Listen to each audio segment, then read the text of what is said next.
Roderick, ça fait plusieurs semaines que tu as fui les noces pourpres. Tu as essayé de rejoindre le nord à pied, détaché du reste de ton armée, détaché du reste des Foresters, tu n'as pas eu de nouvelles de ta famille. Et en essayant de repartir, retrouver Ironrath, tu t'es fait capturer par une petite troupe de Fernés. Et ça fait des semaines que tu t'es embarqué dans une de leurs boutres. Avec d'autres Nordiens, tu es attaché à des fers, tu es torse nu dans des conditions de détention déplorables. Et dans la cave de ce navire puant dans lequel vous êtes séquestré, il se murmure que les Fernés vous emmènent en esclavage. Tous les hommes qui sont détenus sont alignés sur des bancs. Vous êtes dans une sorte d'énorme galère. Vous avez par rang de 3 des énormes rames que vous devez actionner. Et vous êtes actuellement dans une énorme tempête. Vous sentez tout le bois qui craque autour de vous. Vous sentez les Fernés, ces hommes de la mer qui suivent la voie du sel et la voie du fer, qui s'agitent sur le pont. Il y a l'air d'avoir un peu plus d'animation que d'habitude. Et toi, tu es à côté de ces hommes, des Nordiens qui ne comprennent pas trop ce qui se passe. Tu entends des cris sur le pont.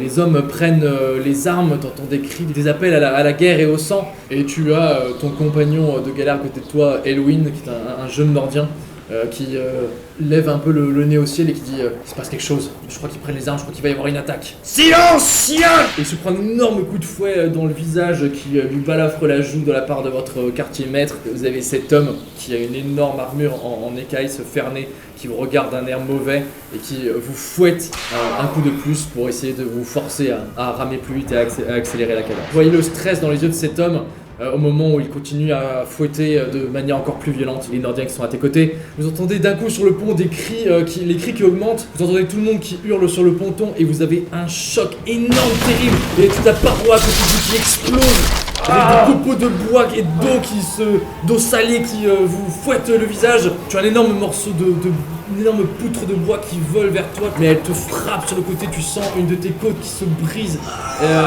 sous l'impact. Vous voyez l'énorme proue d'un navire qui vient de briser tout un pan de mur, tous les hommes ont hurlé.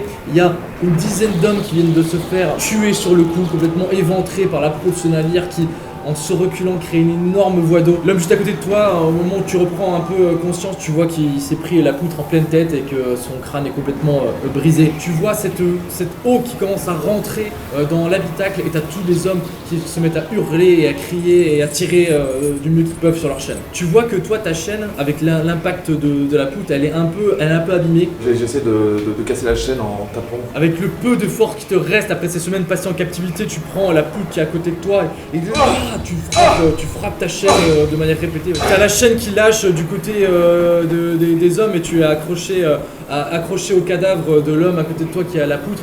Tu vois le garde-chiourme complètement paniqué qui avait été déstabilisé, qui reprend ses esprits. Tu sais, il faut filer vers lui pour prendre l'épée. Il est un peu déboussolé, t'arrives derrière lui, tu lui arraches sa hache au moment où il titube. Hey! Il pousse un cri et il commence à courir vers toi, mais tu te retournes et tu abats ta hache sur la chaîne qui te sépare du mort et t'arrives à te libérer. Tu vois tous les hommes qui hurlent vers toi. Hey! Nous! Les clés! Prends-lui les clés! Prends-lui les clés! Je me jette sur le garde pour essayer de lui mettre un coup de hache et récupérer les clés. Tu vois que le navire est déjà en train de couler, t'as plein d'hommes qui hurlent à la mort. L'homme il titube, il vient vers toi. Tiens, rends-moi ma hache! Il te met un coup de poing avec son gantelet en fer dans le visage. Tu te prends un coup en pleine joue, mais t'as toujours la hache avec toi. Tu te reprends, tu lui assènes un énorme coup de hache dans le torse, il tombe en arrière. Il se met à hurler et tout de suite les hommes derrière lui commencent à l'étrangler, à l'attraper, à l'étrangler avec leur chaîne. Il est complètement restreint. Tu peux te jeter sur lui, tu retrouves ce trousseau de clés, mais tu as une vingtaine d'hommes qui t'appellent à l'aide, qui disent donne-nous. Je prends les clés et je jette au premier prisonnier que je vois. Tenez, libérez-vous! Et moi je remonte sur le pont. Tu cours vers le pont, tu vois les hommes qui hurlent à la mort, tu sais qu'ils vont pas tous réussir à s'en sortir, voilà, mais t'as donné les clés, il y en a qui commencent à essayer de se libérer, tu cours sur le pont, dans les escaliers qui montent au pont, tu croises un garde-chou qui a l'air extrêmement surpris de te voir. T'es au corps à corps avec cet homme dans les escaliers, t'as réussi à le surprendre, mais t'as pas réussi à lui faire de dégâts, et lui par contre il a sorti un poignard qu'il te plante dans l'épaule. Donc j'essaie de le prendre, en fait je me retourne dans l'escalier et j'essaie de pousser en bas dans la cave. Tu le chopes et tu le balances en bas de l'escalier. Quand son cri il dévale dans les escaliers, tu arrives à monter à l'étage, tu arrives sur le pont. En fait tu vois qu'il y a un autre énorme bateau qui a encastré le tien. C'est un bateau des Manderly, un bateau nord, et tu vois déjà des hommes qui commencent à monter sur le pont, à aller à l'assaut des Fernés. T'as une espèce d'énorme bataille, t'as ton visage qui est fouetté par cette énorme tempête. Et là, en fait, t'as plein de Fernés qui se retournent vers toi, qui se rendent compte qu'il y a un problème, il y a une espèce de moment de surprise. De la glace, les fer. Et je profite de l'effet de surprise et du fait que je sois du dos à eux pour attaquer les Fernés. Tu mets un énorme coup d'épée dans la nuque d'un Ferné qui tombe, s'écroule sur le pont avec son bouclier. Dans une éclaboussure de sang, tu te relèves et tu vois ces dizaines d'hommes qui se retournent vers toi et qui s'approchent en courant. Au moment où tu te prépares à recevoir l'impact, tu entends derrière toi comme une clameur, un cri. Et tu vois tous les anciens prisonniers qui surgissent de la cale en hurlant Stop, et qui se jettent au combat avec les armes ou les morceaux de bois qu'ils ont réussi à récupérer dans une dernière attaque désespérée.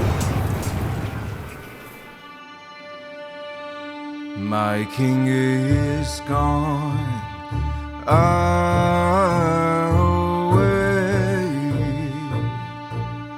The bells are toning for winter's hounds, and there is no say brave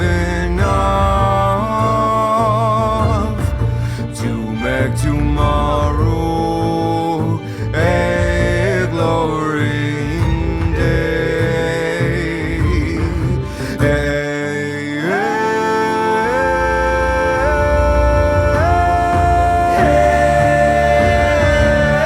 There's your mother, and there is your kin. Shall they be home when battle comes? Shall they be home when you be gone? My king is gone away.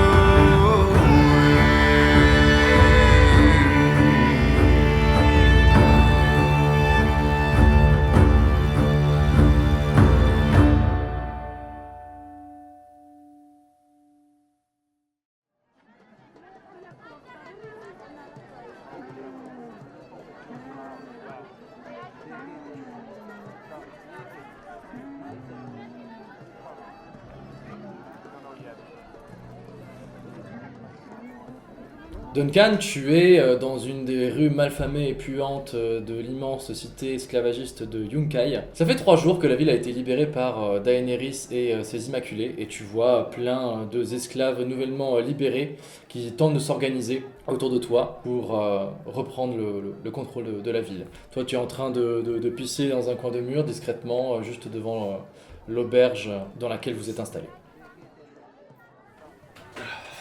Tu étais totalement concentré sur ton affaire, et en fait, au moment où tu te remets à te déplacer, tu vois que sur le pied, tu as une énorme sorte de scorpion vert. Oh putain la compta. Tu vois l'espèce de petite créature qui est accrochée à ta botte, qui est énervée par ce que tu es en train de faire, et qui se met à planter son dard de manière répétée dans ta botte comme ça. Tu l'écrases de ta botte et tu vois ce dard vert qui reste planté dans ta botte. Donc je l'attrape et je tire dessus d'un coup sec. Il est quand même assez massif, je le dégage sur le côté. Et puis je me suis un peu pissé dessus du coup avec tout ça. Et je retourne vers la taverne. Alors tu ouvres ces 2 grosses portes battantes et tu rentres dans l'auberge. C'est une grande auberge typique d'Essos avec un style très oriental, très tamisé, avec des coussins partout. L'auberge est complètement vide, à part tes 2 compagnons qui sont installés. Bah alors, on s'est plus visé? Oui, C'était quoi ces cris Duncan? il y a une saloperie, un scorpion. Toi Oui, tu dois connaître. au c'est moins, au moins. Mais sur ma botte, Mhm. pendant que j'étais en train de pisser, le truc il a essayé de me choper.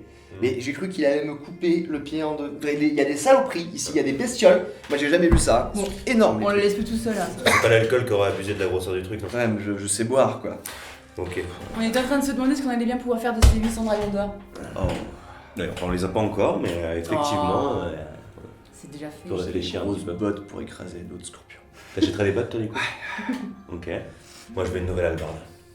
Ouais, elle a commencé à devenir vieille là. Bah tu m'étonnes. Elle est trop lourde, je veux quelque chose de léger. Apparemment, il y a un forgeron en ville qui pourrait faire des armes assez pratiques, enfin légères. Ah bah bonne idée, ça Et pour faire efficace. d'autres contrats, de toute façon on va en avoir besoin. Hein. Avec 800 dragons d'or, je pense que pour l'instant, on peut faire une petite pause, profiter un petit peu, justement. Profiter ou se barrer, non? Bon, je sais pas, elle est pas mal cette ville, j'aime bien. Non, je pensais qu'on pouvait rester ici à Yonkai. Qu'est-ce qu'on pense au Peshka? Non, j'aurais qu'on se barre, Fissa. Ouais, bah parce que c'est ta région, quoi, c'est ton coin, hein, t'en as peut-être un peu... Ouais. Mais pourquoi faire? La ville est calme, enfin calme. Calme. Non, oui, bon, c'est peut-être pas ce que je voulais dire. Il y a Non, des c'est- scorpions comme as. Non, Ça, c'est un arrête vrai avec les problème. scorpions. Non, mais c'est vrai que maintenant qu'il n'y a plus d'autorité depuis le passage de Daenerys, c'est ça? Ouais. Ouais. J'ai un petit peu dégoûté de ne pas avoir pu voir de mes propres yeux ces dragons. Ça doit être assez impressionnant. Mais Ah, tu sais 800 dragons d'or, quoi. Avec Quand ça, on les aura, on en parlera quand on les aura. Pour l'instant, je vous propose de lever notre verre. Bah oui, Oh oui. ouais, t'as bien raison. Levons nos verres. Ah, c'est 3 ans passés ensemble, déjà. C'est vrai. C'est C'est ça. vrai. À nos rencontres. Ah non, rencontre. Ah bah oui, tranquille. Non mais c'est bon, t'as soif, vas-y. Hein. Alors ce n'est pas l'avantage de vivre à Essos puisque votre bière est chaude, clairement ça vous change de tout ce que vous avez pu boire. Vous êtes loin de vos belles contrées de Westeros et donc vous trinquez à cette prime que vous allez recevoir. Bon, du coup, Beshka, est-ce que tu peux jeter un coup d'œil sur notre ami Bézac si tout va bien? Je l'avais oublié, celui-là. ce cher Bézac Zoredan. Beshka, tu regardes par-dessus le comptoir et tu vois cet homme nu qui est bien en chair. Vous l'avez bâillonné, vous l'avez attaché, il est nu comme ça. Il te regarde avec un air de terreur en train de faire... Moi, je donne un coup de pied, hein, pour qu'il se taise. Alors il se recroqueville comme ça assez pitoyablement sur lui-même. Et à ce moment-là, la porte de l'auberge s'ouvre et vous avez 5 hommes de la Légion perdue qui rentrent à l'intérieur. Ils sont tous en armure avec leur casque caractéristique qui leur recouvre l'intégralité du visage. Et à leur tête, vous le reconnaissez, il y a Tazal qui s'avance dans la pièce avec ces 4 hommes. Forrester, Tazal. je t'avais dit que la dernière fois, si je te revoyais, si je recroisais ta route, je te couperais la gorge moi-même. T'as pas fini avec cette histoire là. Tu vois que ce capitaine de la Légion perdue s'avance vers toi avec son gros casque en or. Tu vois qu'il a des yeux violets très clairs puisque la Légion perdue se réclame être tous des descendants de l'ancienne Valyria. Et tous se mettent en arc de cercle dans l'auberge et vous regardent de manière un petit peu désagréable. À chaque fois que je tombe sur toi, ça tourne mal. J'ai prié toutes les reines harpies de ne pas te remettre sur ma route. Il y a un homme qui pose un énorme coffre ouvragé, bam, sur votre table. Voilà, 400 dragons d'or. C'est tout ce que vous méritez pour la prime et je repars avec le maître. Hors de question. Ah bah non. Je commence à mettre la main sur la dague en sentant que ça pourrait très vite partir. Je crois pas que vous soyez en position de négocier. 400 dragons d'or, c'est déjà la moitié, c'est bien plus que ce que vous méritez. Et il s'approche comme ça de l'homme derrière le bar. Hors de question, il passera pas. Vous comprenez qu'il est très clairement envoyé par les maîtres judicieux pour récupérer cet homme. Hein. Il est payé. Tazal, comme la dernière fois que vous l'avez rencontré, il travaille pour les esclavagistes et donc il est venu récupérer cet homme. Beshka, du coup, Tazal, il s'approche de toi et du maître qui est par terre. Tavarono Jegeamnos. On avait dit 800. Si on a que la moitié, il aura pas le maître vivant. Je prends mon épée et je la plante dans Bézac. Oh, t'as cet homme qui tu lui as transpercé la gorge de ton épée, il tombe par terre dans un flot de sang, complètement hébété par ce qui est en train de lui arriver. Et tu vois que Tazal ne s'en émeut absolument pas. Des ravages Saki. Vous faites mes affaires, imbécile. Je garde la prime pour moi et en plus, je peux me débarrasser de vous.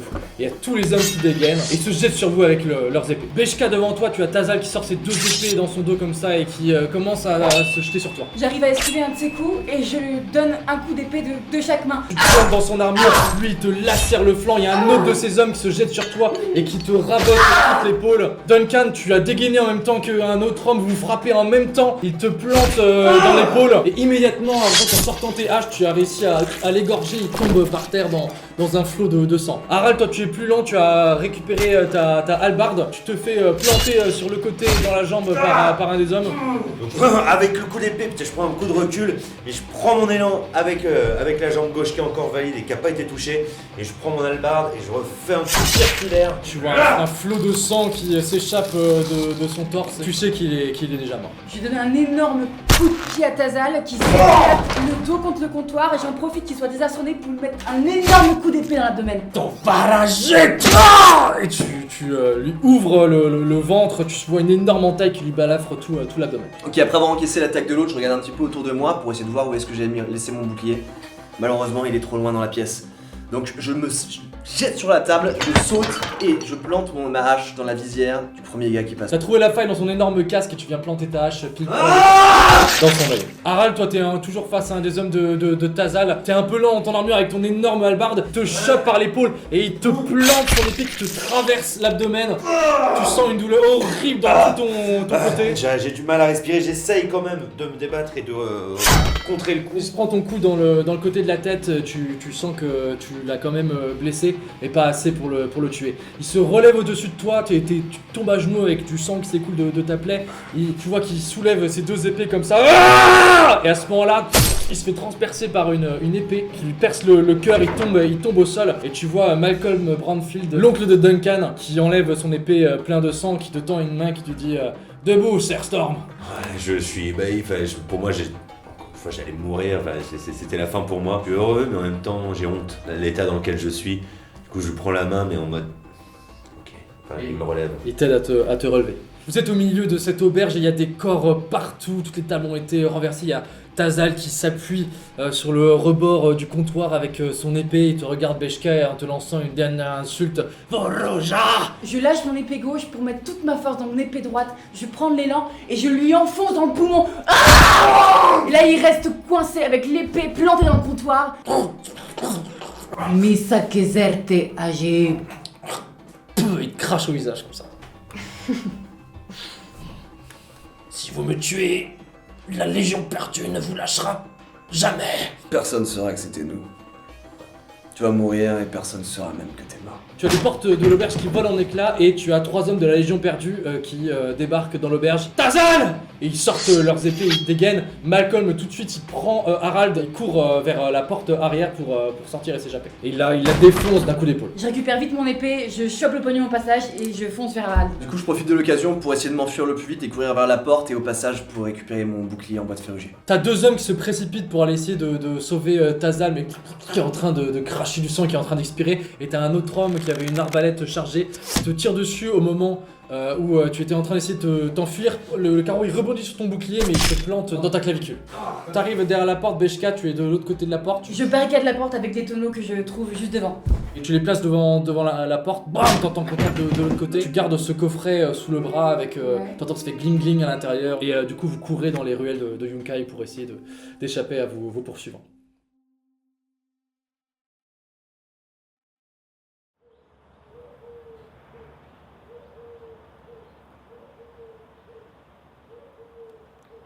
William, tu es dans la cour du château d'Ironrath. C'est une journée sombre puisque vous avez enfin récupéré les corps de Gregor Forrester, de Alistair Colbir et de Andrea Colbir qui vous ont été rendus évidemment dans un état un peu déplorable, mais c'est ton rôle d'essayer de les conserver pour ensuite les transmettre au maître pour qu'il s'en occupe en vue de leur prochaine crémation.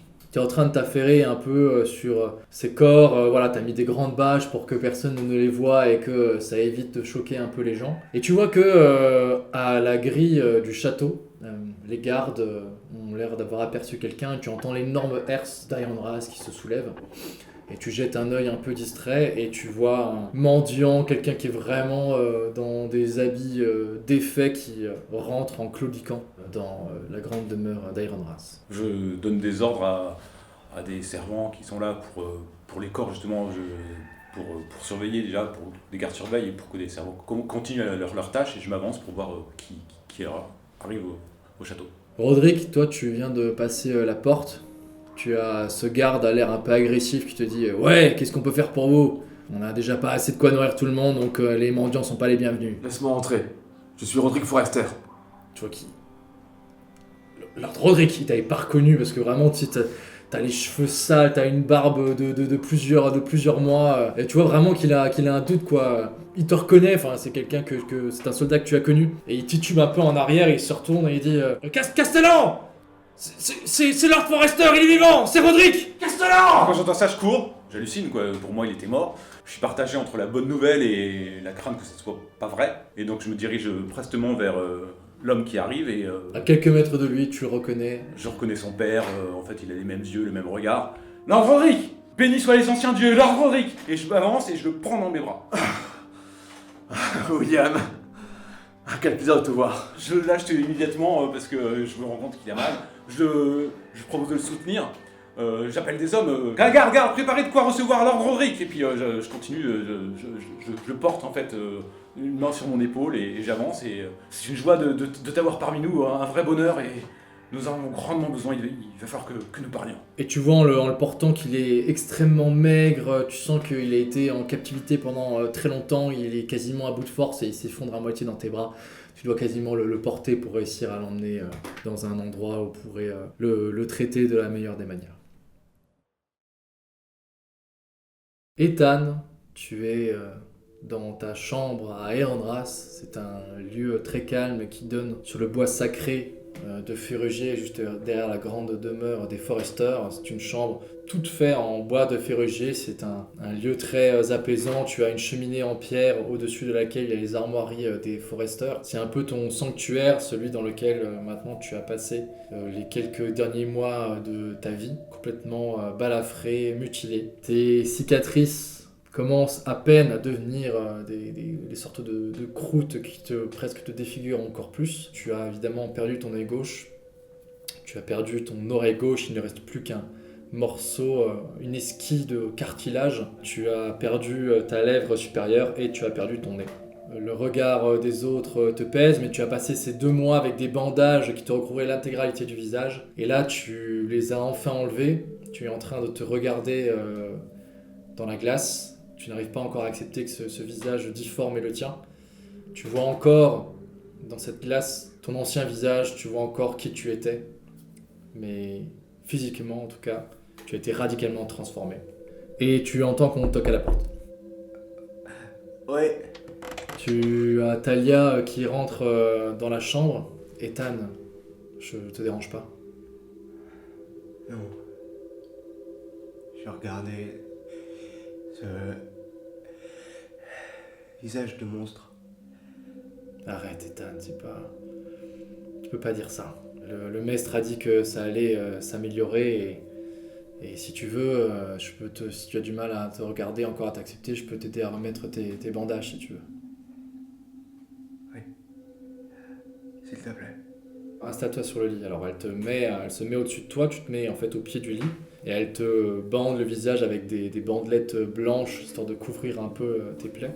Elle te dit Ethan, tu n'auras plus à t'occuper de la maison maintenant, Roderick est rentré. Roderick est vivant, Ethan. Il est là.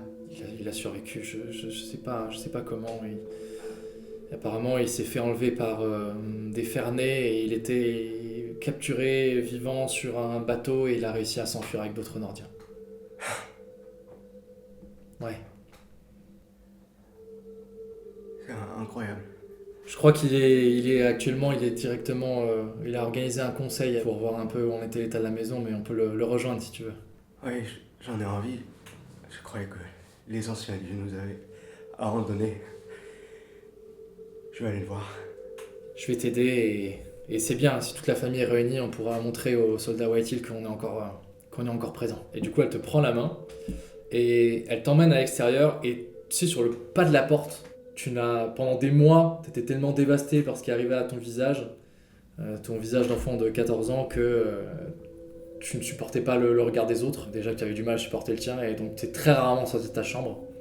Mais voilà, tu as cette idée que tu vas pouvoir voir Roderick qui au final te fait te décider et elle te tire un peu sur la main et elle t'entraîne à l'extérieur. Gareth, ça fait plusieurs semaines que tu es sur les routes du Nord. Sans ton cheval, tu as mis beaucoup plus de temps que prévu à rejoindre Château Noir et la garde de nuit. Mais ça y est, tu es enfin cette espèce d'énorme espace dégagé. Tu vois face à toi cette énorme monstruosité de glace qui fait plus de 200 mètres de haut. Tu as toujours espéré voir le mur dans ta vie, mais peut-être pas dans ces conditions.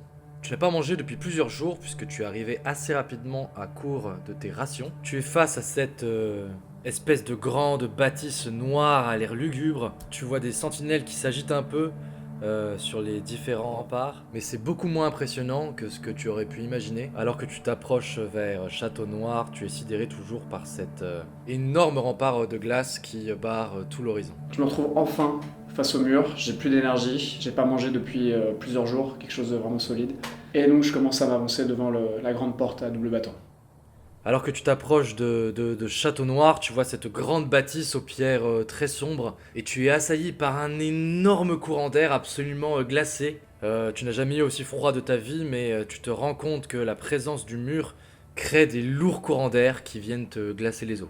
Il y a une sentinelle qui t'aperçoit et qui dit « Une nouvelle recrue pour la garde de nuit, ouvrez les portes !» Il y a ces deux énormes portes battantes qui s'ouvrent et qui donnent sur une cour boueuse dans laquelle tu entres et dans laquelle tu vois qu'il y a des hommes qui sont en train de s'entraîner. Premier réflexe que j'ai, c'est de m'avancer vers eux. Je les regarde droit dans les yeux.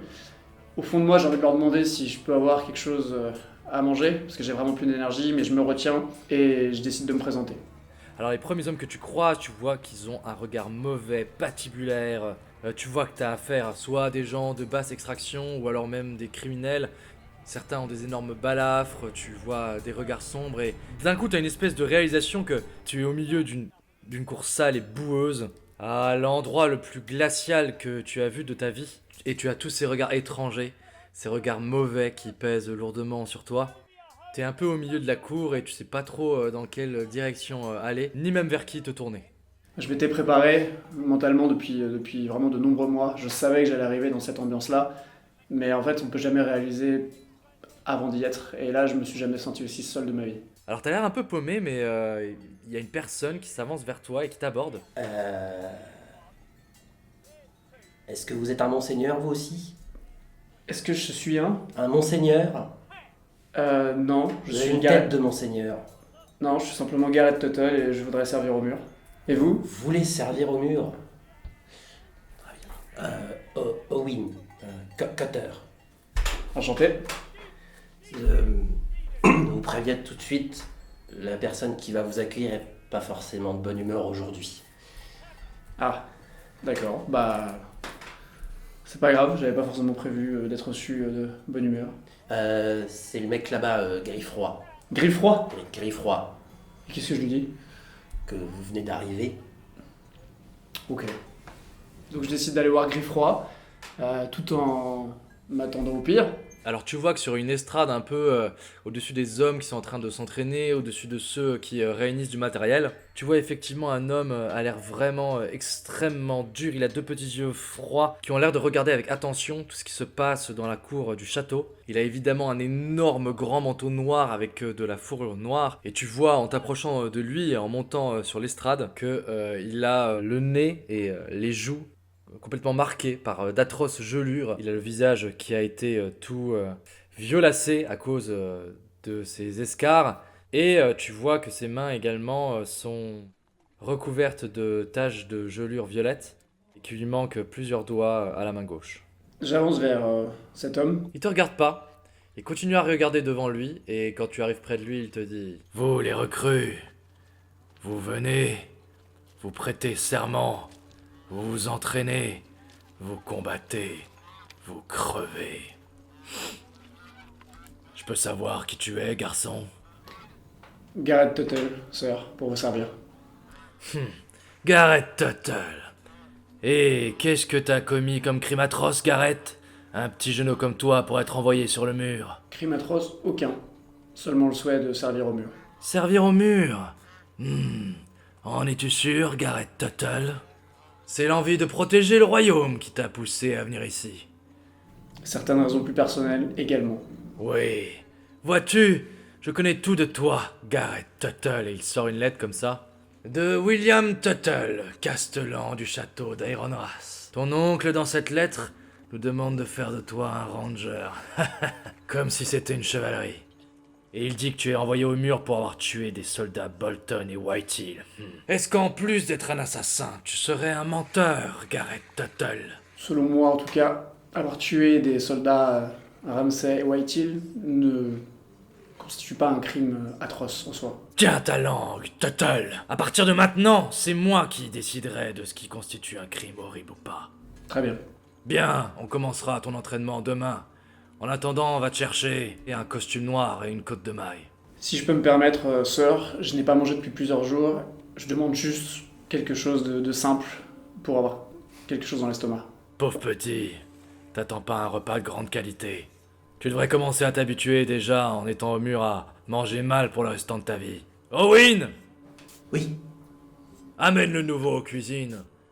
Et ensuite tu lui montreras là où on s'équipe. Merci, sœur. Ah, et Tuttle! Un jour ou l'autre, la garde de nuit sera ta mort. Le jour où ça arrive, essaye de la rendre la plus rapide possible. J'y suis préparé. Et il repose son regard sur la cour et il ne fait plus attention à toi. À l'extérieur de la maison, pour rejoindre la salle du conseil, vous devez passer par l'extérieur et retourner dans le grand hall. Sur ton côté droit, tu as l'énorme mur de la maison en bois de ferrugier et sur le côté gauche, tu as le ravin dans lequel se situe la maison Forrester. Et alors que tu vas arriver devant le grand hall avec Talia, tu vois des hommes White Hill, la nouvelle garnison, qui sont positionnés un petit peu partout et qui te regardent et qui disent « Hé, regardez, c'est lui. Oh là là, on dirait vraiment un monstre. Il est complètement défiguré. Eh ben, monseigneur, vous avez besoin de votre sœur pour vous déplacer. Ça fait rire un peu tout le monde. » Alors moi j'ai un réflexe directement de m'abaisser, parce que j'ai vécu un enfer ces derniers mois et ce qui s'est passé avec Ramsay m'a complètement traumatisé. Et j'arrive très difficilement maintenant à les regarder, même à imaginer qu'ils puissent être au sein de l'enceinte de notre maison. Alors je m'abaisse et j'essaie de pas les regarder, je mets mon côté gauche vers eux, j'essaie de pas les entendre, j'essaie d'avancer en imaginant qu'ils sont pas là et juste je reste avec Talia, je touche sa main pour juste penser à ça. Tu sens qu'elle dit rien, mais elle te serre un peu plus fort la main pour essayer de te donner du courage et essayer de se faufiler. Et tu passes au milieu de ces hommes et tu entends encore les railleries moqueuses. « Ah, il est complètement défiguré. Ben, je pensais pas qu'il était autant amoché. Ça, c'est leur seigneur. Ben, elle ira pas loin, cette maison. » Et au moment où vous arrivez devant les escaliers qui mènent au grand hall, tu as un homme, un soldat White Hill qui, armé d'une épée, s'installe juste sur les marches, très clairement pour barrer le passage. Il a sa grande épée et il la frotte avec un chiffon pour la nettoyer. Talia, trouve un autre chemin. Je veux pas lui parler. Il n'y a pas d'autre chemin, Ethan. Et si, derrière, tu sais. Si. On n'a pas à se laisser faire, Ethan. Soldats, écartez-vous. J'ai pas l'impression que c'est le défiguré qui va me pousser à le faire. Faites le tour, comme l'a dit le petit. Tu vois qu'elle trépigne un peu et tout ça. J'ai une migraine très forte qui commence à me prendre, mon souffle qui est déjà très facilement coupé du fait que j'ai beaucoup de mal, je peux plus respirer par le nez comme avant, donc je commence à respirer fort, je commence à prendre peur et je sais pas ce qui va se passer et je serre encore plus fort la main de Talia. Dans la foule derrière vous, tu entends quelqu'un qui arrive à pas lourd, qui se fait remarquer, il y a tout le monde qui s'écarte un peu. Et on entend des gens qui disent « Oh, c'est lui, c'est l'immortel !» Et tu as une espèce de présence comme ça, massive, qui s'approche de vous. À tes côtés, Ethan, tu as Montrose qui arrive comme une espèce d'énorme masse qui projette une ombre sur ce soldat White Hill qui le regarde un peu par en dessous. Donc Montrose, tu as un énorme bandage autour du cou. Et tu es face à ce soldat qui est devant toi. Bouge. Tu vois l'homme qui fronce le regard, mais t'as ta main sur ta hache. Il se lève et dit « Excusez-moi, monseigneur, je ne voulais pas vous déranger. » Et puis il te jette un regard noir comme ça et il passe à côté de toi. Et il vous laisse le champ libre. Il y a Talia qui te prend la main qui dit « Merci, Montrose. J'espère que vous allez bientôt pouvoir recouvrer votre voix. Mais c'est déjà bien, vous arrivez à sortir un mot ou deux. Allez, venez, je pense que on sera content de nous voir dans la salle du conseil. Et du coup, vous montez les escaliers jusqu'au grand hall qui mène à la salle du conseil des Forrester.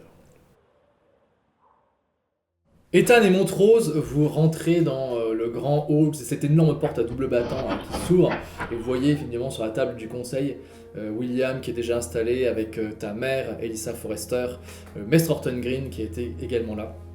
Et vous voyez que sur la chaise du Lord, dans ses habits de seigneur, malgré son visage émacié et son air fatigué, vous voyez Roderick. Quand je vois Ethan arriver, je me lève et je mets un genou à terre devant Ethan. Relève-toi. Là, j'essaie de le prendre très maladroitement, mais j'essaie de le prendre dans mes bras. Et je trébuche un peu, mais je le prends et j'ai ce moment. Ça fait très longtemps que j'ai pas eu la possibilité d'être vraiment proche de quelqu'un, parce que je suis resté très longtemps au lit et j'étais très mal. Et là, j'ai comme quelqu'un de ma famille comme ça que j'ai pas vu depuis si longtemps, cette libération, et je me permets de juste me laisser aller. Malgré ma douleur, je le prends dans mes bras et je le serre contre moi. Mes fils, je suis si heureux de vous avoir tous les deux avec moi, mais Ethan, es-tu sûr de vouloir être ici? Je pense que Mess Green préférait que tu restes dans ta chambre pour récupérer. Mère, si je peux me permettre, Ethan est Lord, je pense que sa place est ici. Roderick, c'est toi le Lord de la maison. Tu es le premier fils de Grégor et toute ta vie tu as été élevé pour tenir ce poste. Ethan a fait du mieux qu'il peut, mais Ethan a 14 ans. Je pense que ce choix lui revient. Il a été nommé Lord de mon absence. Parce que nous pensions que tu étais mort. Lord Grégor souhaitait que tu prennes sa succession. Il paraît normal que tu endosses les habits du Lord à présent. Et je ne pense pas que le jeune maître soit en état physique et moral, de toute façon, de tenir cette charge. Qu'en penses-tu, Ethan? Ils ont raison. Je peux pas. J'en peux plus de cet endroit. Je suis en colère contre tout le monde. Je veux juste que quelqu'un me décharge. Et du coup là, je mets à mon tour ma main sur son épaule et je lui dis: deviens Lord à ma place, s'il te plaît.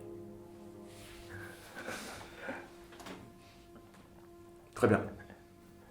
Et je me rassois sur le fauteuil du Lord. On peut continuer. Bien. Roderick, tu arrives dans une situation assez catastrophique, comme tu as pu le remarquer. Les soldats White Hill sont installés chez nous. Ils ont toute une garnison de soldats sur les bras. Disons que leur occupation de notre maison ne se fait pas dans la tranquillité. Ils sont agressifs, ils sont aigris d'être là. Leur agressivité pèse sur le moral des paysans d'Ironrath et des soldats. Les White Hill ne peuvent pas rester ici. Il faut qu'ils partent. Ce n'est pas si simple, mon Lord. C'est les Bolton qui les ont installés ici. Et tu as vu ce qu'ils m'ont fait? Vous voulez qu'on prête allégeance aux Bolton? Il faut gérer la situation. Le mieux serait peut-être, comme ils sont aigris, pas de les distraire, mais de les appâter, de leur changer les idées, de leur rendre la vie peut-être plus agréable pour qu'ils soient moins vindicatifs à notre égard. Par exemple, si nous les faisions boire. J'ai peur que la boisson les rende plus agressifs encore, qu'ils se sentent plus libres et plus désinhibés, et qu'ils s'attaquent à tout le monde. Mais peut-être que Maître Green pourrait, je ne sais pas si ça se fait, y mettre quelques gouttes de lait de pavot ou des choses comme ça pour encore plus les endormir. J'utilise beaucoup le lait de pavot pour notre jeune maître, pour soulager ses souffrances, mais s'il se rend compte de la supercherie, cela risquerait d'aggraver les choses. Montrose, au contraire, proposait de les affamer pour les forcer justement à partir. Encore? Vous cherchez le conflit? Vous voyez où ça vous a mené? Les affamés. Les affamés! Vous avez toujours voulu chercher le conflit, tout le temps. Les décisions étaient de montrer les armes quand ils sont arrivés. Lord Ethan a failli périr. Vous avez failli laisser votre vie. T'as la raison. Je n'aurais jamais dû vous nommer sentinelle, Montrose. De toute façon, la décision n'est plus la tienne, Ethan. C'est le Lord d'Ironrath qui doit choisir sa sentinelle. La question se pose du coup de savoir, toi, Roderick, désires-tu conserver Montrose dans ses fonctions ou choisir une nouvelle sentinelle? Tel est ton droit. Si j'ai bien compris, Montrose est le seul à avoir essayé d'intercepter Ramsay Bolton. Protéger Talia. Oui, protéger Talia, j'ai bien compris. Seulement, c'est un jeu de cours. C'est pas un terrain, c'est pas la guerre. On n'est pas sur le champ de bataille ici. Nous avions 15 hommes, ils en avaient 50, plus de 50. Il fallait ployer le genou, courber les chines, faire le dos rond, gagner du temps. Gagner du temps pour que l'armée se refasse, pour que nous retrouvions des chevaliers et des hommes d'armes. Gagner du temps. La vie de Talia était en jeu. J'ai déjà perdu mon père, un frère. Lord Bolton est venu, et devant notre accueil, qui était armé et non le pain et le sel, il a mis la pression. Il a déambulé dans la salle du trône, s'est rapproché de Talia, et à ce moment-là... Arrêtez! Là, je me lève et je pars en trombe de la salle parce que ça m'a complètement bouleversé de me remémorer ça. Je sors en titubant un peu de la salle du... Il y a Talia qui te court après, elle dit Ethan! Elle te court après pour aller s'occuper de toi. Roderick, il y a ta mère qui te dit Roderick, nous avons tous envie que les White Hill quittent notre demeure. Mais ils ont autant d'hommes dans leur garnison que nous en avons dans Ironrath. Si nous essayons de les expulser, nous risquons de perdre quasiment la totalité de nos hommes, et nous ne pouvons rien faire si l'armée White Hill ou Bolton, par la suite, vient à Ironrath. Pour l'instant, nous ne pouvons rien faire, mais nous avons des alliés. Ethan a demandé à Malcolm d'aller chercher Duncan, qui pourrait aller engager une compagnie de mercenaires s'il revenait à Westeros. Et nous avons également Freya, qui peut essayer d'obtenir de l'argent de la part de la couronne pour sécuriser le bois de Ferrugier. Aujourd'hui, nous ne pouvons rien faire, mais nous devons nous organiser pour reprendre le dessus rapidement. Nous n'étions pas en état. Lord Ethan a failli mourir. Il fallait, pour ne pas décimer toute la famille, gagner du temps. Tu dois savoir, Roderick, que rien d'autre que la famille ne m'importe. Rien d'autre que le clan Forrester. Et c'est pour ça que j'ai cherché à gagner du temps. En parlant de famille, Roderick, maintenant que tu es vivant, ta promesse de mariage à Helena Glenmore tient toujours. Les Glenmore sont une famille puissante du Nord, et contrairement à la plupart des Nordiens, ils possèdent toujours leur armée. Les Glenmore et leurs troupes d'élite s'occupaient du ravitaillement de l'armée du Nord. Ils n'ont donc pas été massacrés aux noces pourpres. Si ce mariage tient toujours, nous pourrions, par ce mariage, récupérer l'armée des Glenmore. Maintenant, ce mariage. C'est pas le moment de se mettre des alliés à dos. La perspective d'un mariage est toujours enthousiasmante, dit Mess Thornton Green, mais les choses ont quand même bien changé depuis la dernière fois. Je ne suis pas sûr que Helena Glenmore souhaite conserver ses épousailles. Il sera éventuellement difficile de la convaincre. Eh bien ça, ce sera ton rôle, Roderick, puisque Helena est en déplacement dès à présent vers Ironrath. Elle devrait arriver rapidement. Je ferai tout mon pouvoir pour maintenir le mariage. Je vais de ce pas manquer rien de bien la recevoir et de voir si nous avons les victuailles et le vin nécessaire. En parlant de vin, pouvez-vous trancher cette histoire usante, monseigneur? Est-ce que vous souhaitez que les soldats White Hill soient avinés, ou est-ce que vous souhaitez les affamer pour les pousser à partir? Avinons-les, mais gardons-les à l'œil. Au moindre faux pas, nous les affamons. Montrose, ce n'est pas contre vous, mais si j'ai besoin d'une sentinelle, j'aurai sûrement besoin de m'entretenir avec elle. Votre état actuel de votre voix ne vous permet pas de garder ce poste. C'est vraiment à contre-cœur que je le fais. Je pense que William Tuttle a raison sur le fait que nous devons gagner du temps. Actuellement, nous ne sommes pas en force pour pouvoir les repousser. Nous devons gagner du temps, construire une armée, récupérer des alliés. Et à ce moment-là, la roue pourra tourner. William, voulez-vous être ma sentinelle? J'accepte cette charge, Lord Roderick, avec honneur. J'espère être à la hauteur de vos espérances. Et donc, Montrose, tu transmets ton brassard de sentinelle. Je vais envoyer une lettre à Freya. Elle a l'oreille de Marjorie Tyrell, c'est un allié puissant. Et je vais demander à Freya de voir si Marjorie ne pourrait pas essayer d'influencer les Glenmore pour soutenir ce mariage et que nous ayons le poids de la couronne à côté de cette décision. Et elle se lève, elle va voir Mess Thornton Green et elle lui dit « Mess Thornton Green, je crois qu'il va être temps d'allumer les torches de Ferrugier pour l'enterrement. » Bien, madame. Et il se lève. Effectivement, il allume cette torche bleue. Le bois de Ferrugier, quand il brûle, donne une flamme bleue. Et il commence à allumer toutes les torches du hall, qui nimbent le hall d'une légère aura bleue.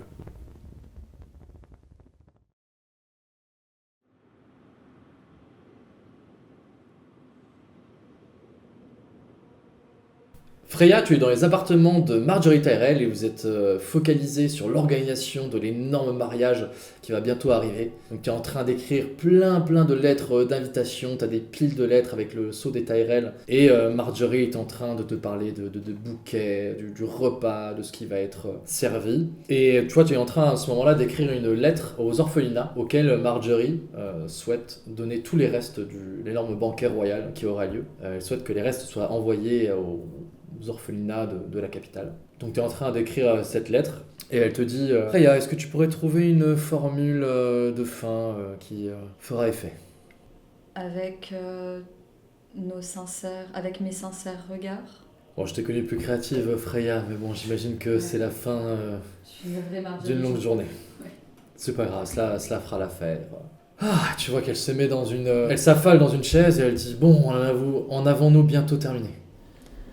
Je regarde le nombre de lettres qui restent et... Il te reste une lettre d'invitation à faire pour un certain Ser Maynard. Écoutez, il n'en reste qu'une et nous en aurons fini. Enfin. Bien. Pour qui cela est-il destiné? C'est un certain Ménard. Ah, un des compagnons de beuverie de mon père. J'imagine qu'il souhaitera l'avoir à ses côtés. Bien, dis-lui que nous lui réservons une place au 3e rang aux côtés de mon père. Bien, Marjorie. Et à ce moment-là, on toque à la porte. J'entends toquer à la porte, je me lève immédiatement, je lâche ce que je suis en train de faire et je vais ouvrir la porte. Mais tu vois le jeune charbonnier qui s'approche de toi avec un mot. Il a toujours la tête pleine de cendres, il a toujours les cheveux pleins de suie. Et il te dit j'ai un message pour Dame Freya Forrester. Je lui souris et je dis merci. Et je récupère le mot. Alors c'est une lettre qui a le sceau de ta famille, l'arbre blanc sur un fond noir avec une épée noire en son cœur. Je vois que c'est une lettre de ma famille, donc je retire un peu avec empressement le sceau et j'espère que c'est des nouvelles de Roderick. J'ai appris il y a peu de temps qu'il était en vie et j'espère qu'il va bien. Donc je commence à lire la lettre et... Qu'est-ce que c'est que ce message, te dit Marjorie? Ça vient de ma famille, Marjorie. Je continue à lire et je lui dis mon frère va se marier. Ah, une bonne nouvelle enfin. Oui, une nouvelle dans tous les cas. Ma mère m'écrit au sujet du mariage de Roderick. Elle aimerait que ce mariage soit soutenu par la couronne. Et comment compte-t-elle faire ça depuis le Nord? Et là, elle réalise. Elle dit ta mère est vraiment une femme audacieuse. Nombreux sont ceux qui, par pure timidité, n'auraient jamais osé demander une telle faveur. Je ne pense pas qu'on puisse décrire ma mère comme quelqu'un de timide. En effet, elle a vécu suffisamment de drames dans sa vie pour avoir perdu ce trait de caractère. C'est vrai, mais comme je te l'ai dit, je t'ai déjà fait une faveur et tu vois ce que mon engagement envers votre famille a pu rapporter. J'ai même peur que ça ne mette que encore plus d'huile sur le feu et puis ce serait un peu forcer la main des Glenmore que de leur demander de consolider le mariage avec Roderick. Et je ne fonctionne pas comme ça. Bien sûr, Marjorie, je comprends. Est-ce que, sans passer par vous, bien évidemment, je vous demanderai pas une autre fois quelque chose comme ça, mais est-ce que vous pensez qu'il y a un autre moyen? Malheureusement, les jeux d'influence dans le Nord sont très loin de ce que ma famille peut faire. En dehors de votre famille? Fais attention à ne pas trop rentrer dans ce jeu-là, Freya, car tout ce que tu fais, évidemment, impacte sur ma personne. Si tu commences à rentrer dans des jeux de manipulation et d'influence, c'est ma personne qui risque d'en être impactée. Bien sûr, Marjorie. Bon, j'ai affaire. Je te laisse terminer les dernières lettres. Et elle s'en va, tu vois, elle prend son seau, avec laquelle elle a tamponné toutes les lettres, le seau des Tyrell avec la rose d'or, et elle quitte la pièce. Toi, tu peux te remettre au bureau devant toutes ces lettres que tu peux écrire. Tu as la lettre de Ser Maynard qui attend une dernière signature, à ta gauche, et à ta droite, tu as tout de même une feuille vierge sur laquelle tu pourrais écrire absolument ce que tu veux. Je regarde les deux lettres. Je prends celle qui est le papier vierge et je le retire de ma vue. Je n'écrirai pas cette lettre. Serra, tu déboules à ce moment-là, un peu sans frapper, dans la chambre de Marjorie Tyrell et tu vois Freya qui est en train de terminer une lettre à Ser Ménard. Un horrible homme, c'est loin de tout ce que tu aimes, la chevalerie, les beaux hommes en armure. Juste en voyant la lettre, ça te dégoûte. Alors, c'est préparatif. Vous avez terminé? Écoute, ouais, on termine avec ce merveilleux monsieur Ménard. Ah, mais ça me dit quelque chose. J'avoue que je ne le porte pas particulièrement dans mon cœur, celui-là. Oui. On est obligé de l'inviter? Ouais, malheureusement. Mais bon, t'inquiète, il sera loin de nous. Il y aura tellement de monde. Bah, si tu as terminé, j'aurais aimé m'entretenir avec toi. Oui, bien sûr. Je termine juste et puis je suis à toi. D'accord, très bien. Je mets un point final à la lettre, je la signe, je suis prête. Si ça te dérange pas, je préférais qu'on aille aux terrasses pour discuter tranquillement. Ouais, bien sûr. Ça me fera du bien de prendre un peu l'air. Parfait. Et donc vous partez sur les grandes terrasses de Port-Réal, qui sont des immenses jardins dans lesquels il y a de nombreuses promenades et là où les gens de la haute société se rencontrent. Gareth et Owen, vous êtes dans la cour de Château Noir, dans cette cour boueuse où vous avez des hommes qui s'entraînent d'un côté. Owen, t'as été chargé de faire un peu le tour du château à Gareth. Vous êtes dans la cour de Château Noir et vous avez Griffroy qui domine un peu la foule et qui dit aux nouvelles recrues, parmi lesquelles vous êtes mélangés, et qui vous dit « Que toutes les recrues se réunissent devant l'estrade. Je vais vous expliquer un peu pourquoi vous êtes là. » Vous vous installez tous comme ça, en rang, devant cette énorme estrade, et il y a Griffroy qui vous surplombe tous, et qui commence un discours que toi, Cotter, tu connais bien, puisque ce sont discours qui sont toujours atroces, et il commence par dire « La plupart d'entre vous seront morts d'ici la fin de l'année, et pour le reste, j'espère en faire des combattants dignes de ce nom, des protecteurs du royaume comme il se doit. » Super rassurant, hein, son discours. C'est toujours comme ça qu'il présente les choses. Après, ça a pas l'air d'être un mauvais gars, mais bon, il est toujours en train de faire un peu flipper les nouveaux, donc vous inquiétez pas, monseigneur, ça va bien se passer. Ouais. Toi, ça fait combien de temps que t'es ici? Pas très très longtemps, voilà, mais déjà longtemps pour les gens qui viennent d'arriver. Et t'as réussi à survivre? Ouais. Bah, je n'ai pas de poste encore, je viens d'arriver, je suis qu'une recrue comme vous en fait. Mais on saura dans pas très longtemps ce vers quoi on va se tourner. Ok. Petit, bouge-toi s'il te plaît. Que je bouge? Oui, ton cul là, c'est ma place ça. Bah, c'est toi là, je t'en prie. C'est ma place. Oh, ça va le griller, fais pas chier là. Qu'est-ce qui t'est arrivé toi? C'est qui lui? C'est un nouveau, c'est un monseigneur qui vient du sud. T'aurais pu m'expliquer que c'est ma place, je me mets tout. Oui, laisse ta place, assieds-toi là, c'est très bien aussi. J'aime pas trop qu'on prenne ma place. Je sais. Tu peux me laisser ma place? Non, assieds-toi juste là, je t'en prie, je vais rester ici. Je crois qu'on va pas être potes toi et moi, j'ai besoin de cette place. Gareth, tu vois ce mec qui s'approche de toi, qui est vraisemblablement un Dornien d'après sa couleur de peau. C'est un immense, monstrueux colosse, c'est une masse de muscles. Enfin, tu sens bien que ce qu'il a eu dans les muscles, il l'a pas eu forcément dans la tête. Il a cette espèce de cagoule noire qui lui cache le visage, mais qui masque en partie, mais en fait relativement mal. Des énormes cicatrices qu'il a sur tout le visage, qui sont dues très certainement à la grise écaille, qu'il a dû attraper comme beaucoup étant enfant, mais à laquelle, comme de rares personnes, il a survécu. J'essaie de soutenir son regard, mais au fond de moi, je suis quand même pas rassuré, parce que j'ai l'impression que si on avait un duel tous les deux, il aurait le dessus sur moi. Je pose mes larges mains au niveau de sa nuque et je lui dis « T'es courageux pour un petit ?» Pour un petit? Ouais. C'est vrai que comparé à toi, je suis un peu petit, mais... Je lui mets une tape dans le dos, mais je mets vraiment beaucoup de force, mais de manière assez amicale, mais je veux tout de même lui montrer que j'aurais pu lui faire très mal. Moi, je préfère le prendre comme ça, parce qu'au fond de moi, je préfère qu'on soit potes, lui et moi. Hein, j'ai pas trop envie de... Et tu viens d'où? J'étais écuyer de Lord Forrester, et j'ai été envoyé sur le mur contre mon gré. Je savais bien que t'étais un monseigneur. Écuyer de monseigneur, pas monseigneur moi-même. C'est pareil chez nous. Moi, je suis venu là parce que, pour l'honneur, je sais même pas comment faut appeler ça maintenant, j'ai voulu protéger ma famille. Et je me suis retrouvé là. Bordel. Ça va, calme-toi. Ta famille est restée à Dorne? J'ai voulu protéger mon nom, j'ai voulu porter le fardeau de quelqu'un. J'ai accepté un crime qui n'était pas le mien, pensant que je serais reconnu à ma juste valeur. J'ai juste été envoyé comme un vulgaire sac de viande, et je me retrouve dans ce froid de merde. J'en peux plus. Ça fait à peine 24 heures que je suis là et j'ai envie de crever, putain. Mais on s'habitue à ce froid là, parce que moi non plus j'arrive pas à tenir. Oui, on s'habitue, et puis couverture, tout ça, tout est fait pour que... Après, des fois, il y a des gens qui s'y habituent pas et qui crèvent au bout de quelques jours, mais ça va aller. Ouais. Et tous ces cons, j'ai envie de leur éclater la gueule. Le premier qui me regarde mal, je te jure, je lui écrase la mâchoire. Je pense pas que ce soit une très très bonne stratégie de commencer à vouloir te battre avec tout le monde à peine arrivé. Tu penses? Ouais. Je pense. Et toi, c'est comment ton prénom déjà? Owen Cotter. Tout le monde m'appelle Cotter. Et pourquoi t'es venu au mur, Cotter? Voler des patates. Quoi?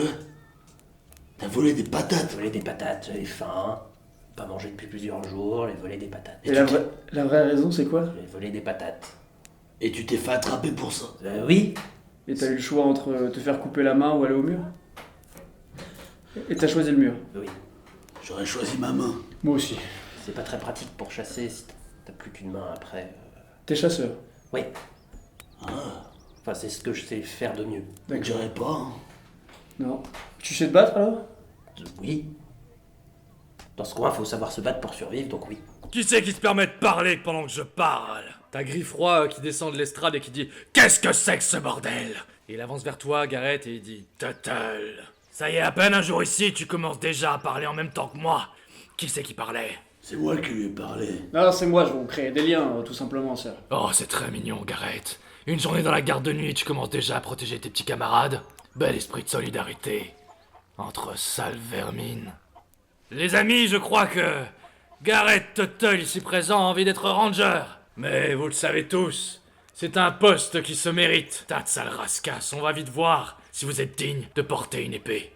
Et on va voir si vous savez vous battre. Nous allons évaluer vos compétences et ensuite on vous désignera un poste à la garde de nuit. Et à ce moment-là, vous voyez un jeune homme, la barbe brune, des cheveux bouclés et un peu en arrière, qui a une très très belle épée avec un pommeau, avec un loup blanc dessus, qui s'approche de Griffroy et qui dit « Griffroy, j'aurais besoin de quelques hommes pour m'aider à l'intendance. »« Ouais, je pense que je peux te dépanner ça, Snow. » Et il regarde certains des hommes et il les invite à le suivre. Owen, tu le connais, c'est Jon Snow, c'est un des membres éminents de la garde de nuit, qui est le bâtard de Eddard Stark et qui a beaucoup de respect de la part des hommes à Château-Noir. Sœur, je me porte volontaire pour assister Jon Snow dans sa mission. Et il y a une main qui se pose sur ton épaule, une main à laquelle il manque des doigts et qui te presse l'épaule. T'as Griffroy qui dit « Ah, pas de ça, Tuttle, toi tu restes avec moi !» Et il te traîne vers la zone d'entraînement. Vous allez participer à une séance d'entraînement justement pour pouvoir tester vos aptitudes. On vous fait porter des tonneaux extrêmement lourds. Vous avez cette espèce de colosse de Trébor qui lui emporte deux d'un coup. Il est toujours dans une espèce de démonstration de force permanente. Et vous avez plusieurs personnes qui observent un petit peu les compétences des différentes nouvelles recrues. Vous voyez le fameux Jon Snow qui discute avec à ses côtés Griffroy. Et Gareth, tu vois un homme encapuchonné noir qui te regarde de loin et qui a l'air d'être assez attentif par rapport à ce que tu fais. Hé, Gareth! Quoi? Regarde ce que j'ai trouvé. Qu'est-ce que c'est que ça? J'ai piqué ça à Trébor. Donc Gareth, tu vois qu'il te tend une dague à la lame courbée dont le pommeau est une femme nue. T'as volé ça à quelqu'un? À Trébor. T'as volé ça à Trébor? Je l'ai pas volé, je l'ai emprunté, voilà, lui faire une blague. T'es au courant que ça c'est une arme d'assassin dornien? Tuttle! Assez discuté. Avance-toi sur le terrain. On va voir si tu as le potentiel pour devenir un ranger. Trébor, je te laisse lui donner la réplique. Alors vous allez vous battre avec des épées d'entraînement. Vous prenez chacun une épée. Tu vois que Trébor, lui, il prend évidemment la plus grosse. Et il s'avance en riant vers toi sur le terrain d'entraînement. Pendant que toi, Gareth, tu te diriges vers la zone de combat, d'entraînement à l'épée, tu vois que Owen est en train de s'entraîner à l'arc sur des cibles. Et t'as quand même un peu l'habitude de voir des gens s'entraîner à l'arc. Et tu sens qu'en fait, pour placer sa flèche, pour bander son arc, il est extrêmement à l'aise. mais t'as l'impression que il fait exprès de rater sa cible ou du moins de ne pas très bien viser. C'est tout ce que j'aime ici, hein. Je suis pas le plus longtemps, on se tape dessus au moins. Ouais, de toute façon, j'étais sûr que j'allais tomber contre toi, donc je m'étais déjà préparé. On va voir si t'as des couilles aussi grosses que ce que tu parles. Hein? On va voir, ouais. On va voir si toi t'es assez rapide. Hein, mon gros? Rapide? Pourquoi faire? Parce qu'il va falloir que tu me touches. Viens déjà. Ouais. Montre-moi ce que t'as dans le ventre. Trébor, tu t'avances de manière hyper imposante devant Gareth, tu bouges pas, tu te dis que tu peux complètement encaisser le coup, t'es dans l'intimidation la plus totale. Mais Gareth, il en profite, en fait, il passe derrière toi, il te frappe derrière le genou avec son épée, et en fait, ça te fait une douleur horrible dans le genou. Et tu tombes au sol dans la boue, la tête et le visage dans la boue, t'as ta cagoule qui commence à s'enlever un petit peu, tu la remets rapidement, t'es un peu... tu sais, tu remets ta cagoule parce que t'as un peu honte qu'on voit ton visage grêlé, et tu te relèves et de rage tu te rejettes à l'attaque sur Gareth. Oh le petit con! Alors là, alors tu sais te battre, hein? Eh ouais, je t'avais dit, hein. Viens là! Je saisis mon épée et je me relève péniblement, un peu lourd, et je m'avance vers lui de toutes mes forces pour le frapper. Je me prends un gros coup de boule de sa part dans le nez, donc je pisse le sang et je tombe par terre. Ouais, c'est pas très conventionnel, mais voilà, en tout cas, t'as réussi à reprendre le dessus au Trébor. Tu te relèves, Gareth, un peu déboussolé par ce qui vient de se passer. Vous êtes l'un face à l'autre et en même temps. Attends, dans le pile, hein! Sauf que toi, Gareth, t'arrives à trouver une faille dans la posture de Trébor et tu vas le frapper à la gorge. Trébor, tu tombes par terre en arrière. Et là, avec mon pommeau, je vois que je l'ai déséquilibré. Alors je lui passe sur la gorge pour lui montrer que j'ai été supérieur et que quand je veux, je l'élimine. Tu sais ce qui fait la force d'un dormien? On n'a pas peur de mourir! Trébor, tu le chopes par la jambe, tu le retournes, Gareth, dans la boue, et tu te mets au-dessus de lui comme ça, et t'as tes mains qui s'entourent de son corps. Tu commences à armer un poing pour le frapper, et en fait, là, t'as une lame qui vient se placer sous ta gorge, la lame d'une lance. Tu tournes doucement la tête comme ça vers un homme qui est encapuchonné, l'homme qui t'avait regardé tout à l'heure, Gareth, et il te regarde en disant « Il me semble que le combat est terminé. » On rigole. On rigole, ouais. Et il t'aide à te relever, Gareth, il te prend la main comme ça et il te dit « Gareth Tuttle, mais par les 7 enfers, qu'est-ce que vous faites ici dans cette terre désolée ?» Et d'un coup, t'as une espèce de flash, tu reconnais son visage, et c'est Cale Bellian, le cousin de Daemon.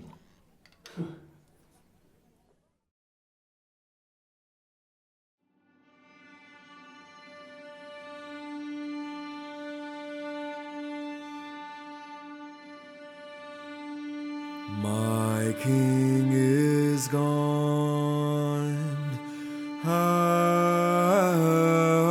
away. The bells are toning for winter's hounds, and there is no say brave enough to make tomorrow a glowing day. Here's your mother. Here is your kin. Shall they be home when battle comes? Shall they be home when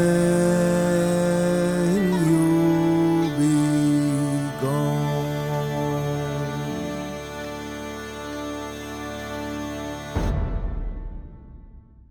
Chose importante que je vais dire pour le making-of, mais les gens avaient voté sur Instagram pour savoir le destin de Cale, parce qu'au moment où il avait trahi Daemon, son oncle, donc le père de Daemon, avait dit « Bon, toi, t'as fait de la merde, je vais t'envoyer sur le mur ». Et les gens pouvaient voter sur Instagram sur est-ce qu'il arrivait à s'enfuir rapidement et est-ce qu'il arrivait à aller à Essos, auquel cas il aurait rejoint une compagnie de mercenaires, Cale, et il aurait sûrement croisé le destin de Duncan et tout ça. Et les gens ont voté, c'était hyper serré, et à 53%, ils ont dit non, il va sur le mur. C'est pour ça que voilà, ils croient votre honte. Voilà, ce sont les petits off du making of. Suivez-nous sur Instagram. Mettez un pouce bleu. Mettez un pouce bleu.